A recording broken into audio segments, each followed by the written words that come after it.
राधे राधे। आज हम सुनने जा रहे हैं ऋषि पंचमी व्रत कथा के बारे में। हरतालिका तीज के 2 दिन बाद और गणेश चतुर्थी के 1 दिन बाद ऋषि पंचमी मनाई जाती है।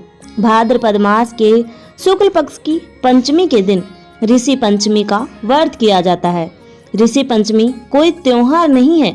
इस दिन किसी भगवान की पूजा भी नहीं की जाती, बल्कि 7 ऋषियों की पूजा अर्चना की जाती है।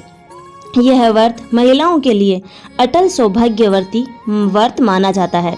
इस व्रत को रखने से महिलाएं रजस्वला दोष से मुक्त हो जाती है। मान्यता के अनुसार ऐसा माना जाता है कि अगर महिलाएं ऋषि पंचमी के व्रत के दौरान गंगा स्नान कर ले तो उनका फल कई गुना बढ़ जाता है। कहते हैं अगर ऋषि पंचमी के व्रत को पूरी श्रद्धा के साथ किया जाए तो जीवन के सभी दुख दूर हो जाते हैं। इस दिन विधि पूर्वक व्रत किया जाता है, ऋषियों की पूजा अर्चना की जाती है और व्रत कथा पढ़ी या सुनी जाती है। तो आइए सुनते हैं ऋषि पंचमी की कथा। सतयुग में विदर्भ नगरी में संजीत नामक राजा रहते थे। वह ऋषियों के समान थे। उन्हीं के राज में एक वृषक सुमित्र था। उसकी पत्नी जयश्री अत्यंत पतिव्रता थी। एक समय वर्षा ऋतु में जब उसकी पत्नी खेत के कामों में लगी हुई थी तो वह रजस्वला हो गई। उसको रजस्वला होने का पता लग गया, फिर भी वह घर के कामों में लगी रही। कुछ समय बाद वह दोनों स्त्री पुरुष अपनी अपनी आयु भोग कर मृत्यु को प्राप्त हुए। जयश्री तो कुतिया बनी और सुमित्र को रजस्वला स्त्री के संपर्क में आने के कारण बेल की योनि मिली। क्योंकि ऋतु दोष के अतिरिक्त इन दोनों का कोई अपराध नहीं था, इसी कारण इन दोनों को अपने पूर्व जन्म का समस्त विवरण याद रहा। वे दोनों कुतिया और बेल के रूप में उसी नगर में अपने बेटे सुचित्र के यहाँ रहने लगे। धर्मात्मा सुचित्र अपनी अतिथियों का पूर्ण सत्कार करता था। अपने पिता के श्राद्ध के दिन अपने अपने घर ब्राह्मणों को भोजन करने के लिए नाना प्रकार के भोजन बनवाए। जब उसकी स्त्री किसी काम के लिए रसोई से बाहर गई तो एक सर्प ने रसोई की खीर के बर्तन में विष वमन कर दिया।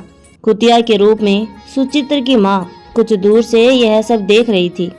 पुत्र की बहू के आने पर उसके पुत्र को ब्रह्म हत्या के पाप से बचाने के लिए उस बर्तन में मुंह डाल दिया। सुचित्र की पत्नी चंद्रवदनी बेचारी कुतिया मार खाकर इधर उधर भागने लगी। चौके में जो जून आदि बची रहती थी वह सब चित्र की बहू उस कुतिया को डाल देती थी, लेकिन क्रोध के कारण उसने वह भी बाहर फिकवा दिया। सब खाने का सामान फिकवा कर बर्तन साफ करके दोबारा खाना बनाकर ब्राह्मणों को खिलाया। रात्रि के समय भूख से व्याकुल होकर वह कुतिया बेल के रूप में रह रहे अपने पूर्व पति के पास जाकर बोली, हे स्वामी, आज तो मैं भूख से ही मरी जा रही हूँ। वैसे तो मेरा पुत्र मुझे रोज खाने को देता था, लेकिन आज मुझे कुछ नहीं मिला। सांप के विष वाले खीर के बर्तन को अनेक ब्राह्मण हत्या के भय से छूकर उनके न खाने योग्य कर दिया था। इसी कारण उसकी बहू ने मुझे बहुत मारा और खाने को भी कुछ नहीं दिया।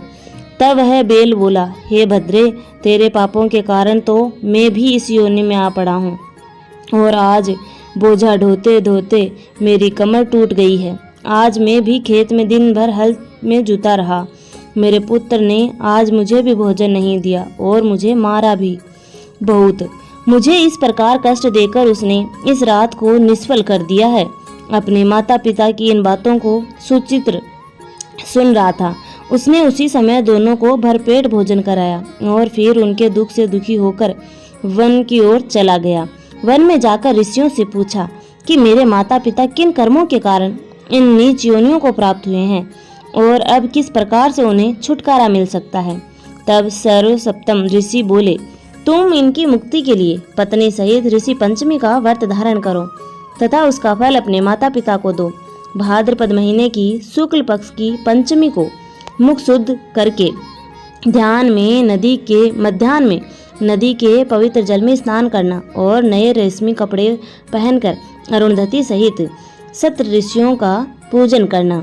इतना सुनकर सुचित्रा अपने घर लौट आया और अपनी सहित विधि विधान से पूजन व्रत किया। अपनी पत्नी सहित उनके पुण्य से माता पिता दोनों पशु योनियों से छूट गए।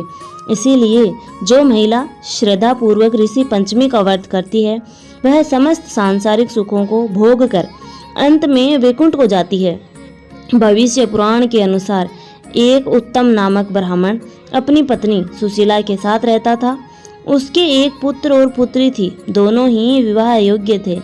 पुत्री का विवाह उत्तम ब्राह्मण से सुयोग्य वर के साथ कर दिया, लेकिन कुछ ही दिनों के बाद उसके पति की अकाल मृत्यु हो गई। इसके बाद उसकी पुत्री मायके वापस आ गई। एक दिन विधवा पुत्री अकेले सो रही थी, तभी उसकी माँ ने देखा कि पुत्री के शरीर पर कीड़े उत्पन्न हो रहे हैं। अपनी पुत्री को ऐसा हाल देखकर उत्तक की पत्नी व्यथित हो गई और वह अपनी पुत्री को पति उत्तक के पास लेकर गई और बेटी की हालत दिखाते हुए बोली, हे प्राणनाथ, मेरी साध्वी बेटी की एक गति कैसे हो गई।